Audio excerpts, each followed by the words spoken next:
শ্রীপুরে রাস্তা আটকে তাবলিগ জামাতের বিক্ষোভ।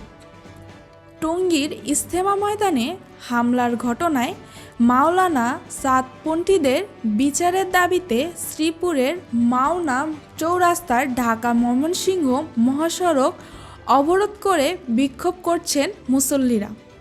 বুধবার 18 ডিসেম্বর সকাল 11টার দিকে রাস্তায় অবস্থান নিয়ে আগুন জ্বালিয়ে বিক্ষোভ করলে যান চলাচল বন্ধ থাকে ওই সড়কে। স্থানীয় সূত্রে জানা যায়, গাজীপুরের টঙ্গীর ইজতেমা মাঠে দখল নিয়ে মাওলানা জুবায়েদ ও মাওলানা সদ কান্ঠলবির অনুসারীদের মধ্যে সংঘর্ষের ঘটনা ঘটেছে।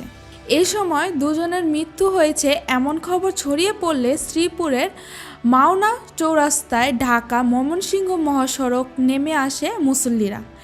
এরা রাস্তা আটকে বিক্ষোভ শুরু করে। এ সময় বাঁশ ও কাঠ জড়ো করে আগুন জ্বালিয়ে রাস্তা আটকাতে দেখা যায়। এদিকে তবলিগ জামাতের জুবায়েদ ও সদপন্থীদের মধ্যে সংঘর্ষের ঘটনা টঙ্গীতে 4 প্লাটুন বিজিবি মোতায়েন করা হয়েছে বলে জানিয়েছেন বিজিবি জনসংযোগ কর্মকর্তা মোহাম্মদ শরীফুল ইসলাম।